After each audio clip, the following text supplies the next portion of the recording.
If your feet feel cold no matter how warm the room is, if your legs tingle, go numb, or feel heavy the moment you sit down, that's not just getting older. It's a signal. A quiet warning that blood isn't moving the way it should, especially to the farthest parts of your body. And here's the part most people never hear. This doesn't start in the heart, it starts much lower. The good news? There's a simple, 1-minute movement you can do while sitting that helps push blood back where it belongs, without pills, without strain, and without standing up. In the next few minutes, you'll learn why circulation slows with age, what's really causing that numb pins and needles feeling, and how one small daily habit can help your legs feel warmer, lighter, and more alive again. And it's easier than you think. Most people think circulation is simple. The heart pumps blood out, and that's the end of the story. But that's only half of it. Yes, your heart pushes fresh, oxygen-rich blood down into your legs, but that blood also has to fight its way back up, against gravity, all the way to your heart again. And that return trip is where the real problem begins. Unlike arteries, veins don't have a strong pump behind them. They rely on tiny one-way valves and the gentle squeezing action of your leg muscles to keep blood moving upward. Every time your muscles contract, they press on nearby veins and help push blood along. This is often called the muscle pump. When that pump slows down, blood lingers. It pools. Pressure builds. Less oxygen reaches the nerves in your feet and legs. That's when coldness, heaviness, and tingling start to show up. And unfortunately, age quietly weakens the exact system that makes this work.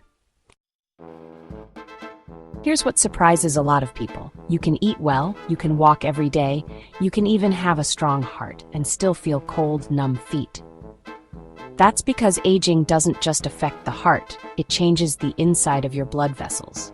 Lining every artery and vein is a thin layer called the endothelium. When you're younger, it stays soft and flexible, allowing blood to glide through easily.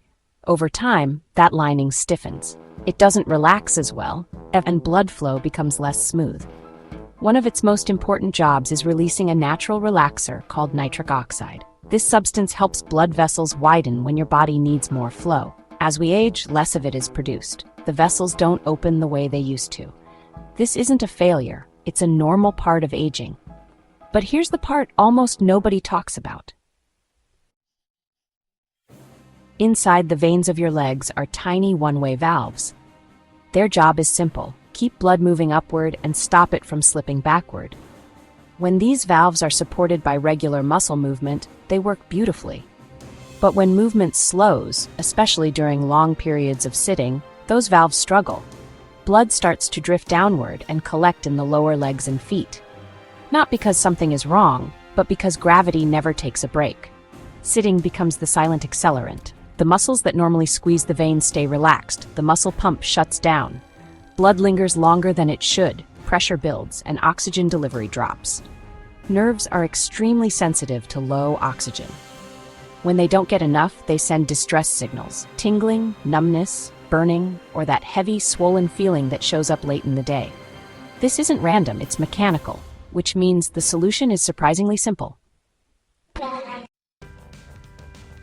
When circulation problems show up, the most common advice is simple: just walk more. And honestly, walking does help, but for many seniors, it's incomplete. Long walks can strain the knees, hips, and lower back. Fatigue sets in, pain follows, and when something hurts, people stop doing it. Not because they're lazy, but because their body is pushing back. Even more important, walking doesn't always activate the specific muscles that help blood travel back up from the feet. The deeper calf muscles, the ones responsible for that upward push, often stay underused. So effort increases, but results don't. That's why intensity isn't the answer. Targeted movement is. The goal isn't to work harder, it's to wake up the exact system that's gone quiet, gently, safely, and consistently. And this is where the 1-minute fix comes in. This is where everything changes, because the fix doesn't require standing up, it doesn't require special equipment, and it doesn't require pushing through pain. It starts with a simple, controlled movement of your ankles and feet, the exact joints connected to the muscles that help move blood upward out of your legs. You stay seated, your feet stay close to the floor, and in less than a minute, you begin reactivating the natural pump your body already knows how to use. Many people feel it almost immediately, a gentle warmth, a lightness, or a subtle tingling as blood starts moving again. There's a sense of relief that comes with this because for the first time, the solution feels doable. You can do this right now, right where you're sitting. But to make it work, it has to be done correctly. Stay seated and place both feet flat on the floor. Now, without lifting your toes, slowly raise your heels. You should feel a gentle squeeze in your calves, not strain, just activation. Hold it briefly. Then lower your heels and shift the movement the other way. This time, keep your heels down and lift the front of your feet and toes. You're simply rocking from heel to toe in a smooth, controlled rhythm. No rushing, no force. With each movement, imagine the muscles in your lower legs gently pressing on the veins, guiding blood upward, away from your feet and back toward your heart. Think of it like a slow, steady pump, clearing traffic from a busy road. Repeat this rocking motion for about 1 minute, staying relaxed and steady. And this next tiny movement multiplies the effect. After the rocking movement, keep your feet resting on the floor. Now comes the part most people skip, but it matters more than they realize. Slowly spread your toes apart as wide as you comfortably can. Hold for a few seconds, then gently draw them back together. This small motion sends a powerful signal through the nerves in your feet. Your feet contain thousands of nerve endings connected to balance, sensation, and coordination. When those nerves haven't been stimulated in a while, they become quiet, sensation fades, stability weakens. That's why numbness often improves here first. You're not forcing anything. You're reminding the nerves that they're still needed. This simple toe movement also helps blood reach the tiniest vessels in your feet, places larger movements can't fully access. Together, these two movements do something powerful. This is where many people get discouraged and where they don't need to. The body responds better to gentle, repeated signals than to occasional bursts of effort. A few calm movements done daily keep the circulation system engaged far more effectively than pushing hard once in a while. That's why this works. 1 minute doesn't feel intimidating. It doesn't require motivation or recovery time. And because it's easy to repeat, it actually gets done. Morning, afternoon, or evening, it all adds up. Every time you move, you're reminding your veins, muscles, and nerves how to cooperate again. You're restoring a pattern your body recognizes. This isn't about discipline. It's about giving your body what it needs, consistently. And when movement is paired with the right internal support, the results become even more noticeable. Because movement is only half the story. Movement helps blood flow, but the condition of your blood vessels matters just as much. Earlier, we mentioned nitric oxide, the natural signal that tells blood vessels when to relax and open. Certain foods gently support this process without stressing the body. Leafy greens like spinach, arugula, and kale are rich in natural compounds your body can use to support healthy vessel relaxation. Beets are another well-known option. Many people notice a difference in warmth and circulation after adding them regularly. Just as important is protecting the vessel walls themselves. Vitamin C helps maintain the structure of small blood vessels, while vitamin E helps shield them from everyday wear and tear. These don't need to be complicated or excessive. They're already found in many common foods like citrus, nuts, seeds, and colorful vegetables. This isn't about taking more.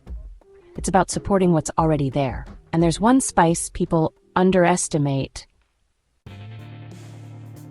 One of the most overlooked circulation helpers is already sitting in many kitchen cabinets. Cayenne pepper contains a natural compound that creates warmth in the body. In small amounts, it can encourage blood vessels to open slightly, supporting smoother flow. This isn't about heat or discomfort, just a gentle nudge. A pinch in food is more than enough. Another quiet supporter is omega-3 fats, found in foods like salmon, sardines, and walnuts.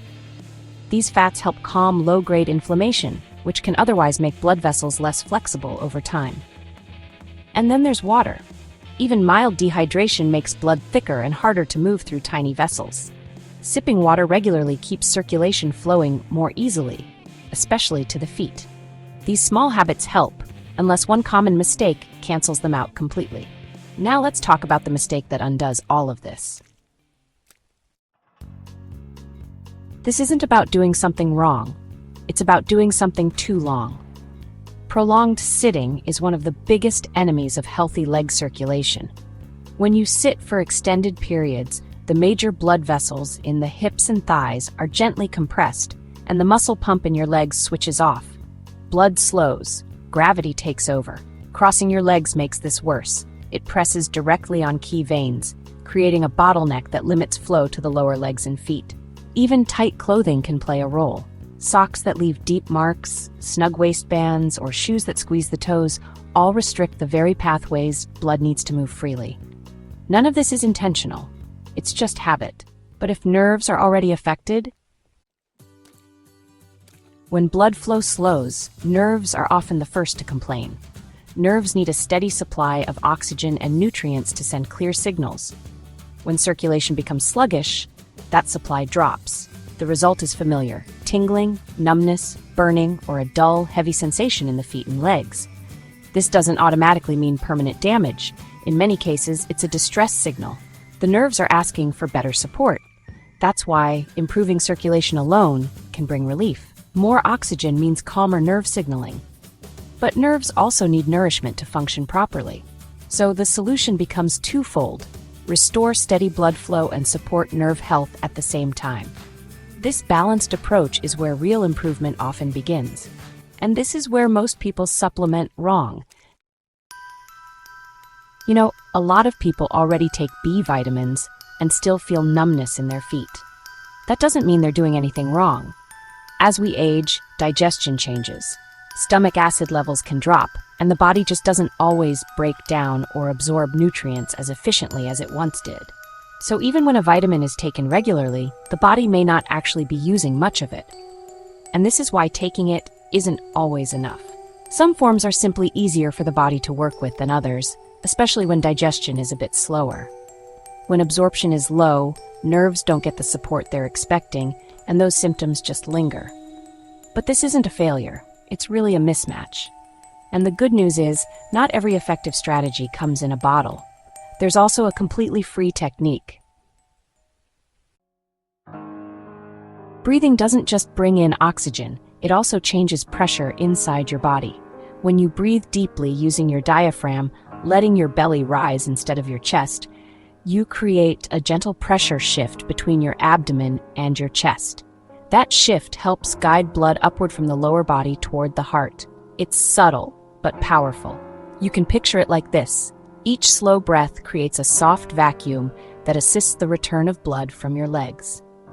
No effort, no strain, just rhythm.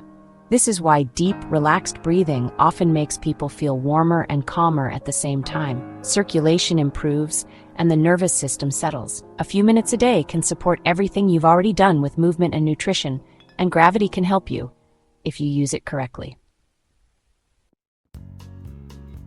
At the end of the day, your legs have been working against gravity for hours. Even a small amount of elevation can change that. When you raise your legs slightly, on a pillow, a couch arm, or against the wall, gravity finally works with you instead of against you. Blood that's been pooling in the lower legs gets an easier path back up. The heaviness begins to fade. Pressure eases. Adding gentle warmth multiplies the effect. A warm foot soak or heating pad helps blood vessels relax, allowing circulation to move more freely. Muscles soften, toes feel lighter. That deep, tired ache starts to loosen its grip. Many people notice the biggest relief at night, when swelling calms, tingling quiets, and the feet finally feel like part of the body again. It's simple physics, used at the right time. Now let's combine everything into one routine. This doesn't need to become another complicated health routine. Think of it as gentle support woven into the day you already live. In the morning, before your feet fully touch the floor, take 1 minute. Do the seated movements you just learned, ankles, then toes. It wakes up the muscle pump and sets circulation in motion before gravity takes over. During the day, it's about small reminders. If you're sitting, pause once an hour. Roll the ankles. Spread the toes inside your shoes. A few calm breaths. Nothing intense, just enough to keep blood moving. In the evening, let your body recover. Elevate the legs while you rest. Add warmth if it feels good. This is when the nervous system settles and circulation has space to normalize. Morning, day, evening. Simple, repeatable, human. And this is the part I want you to remember.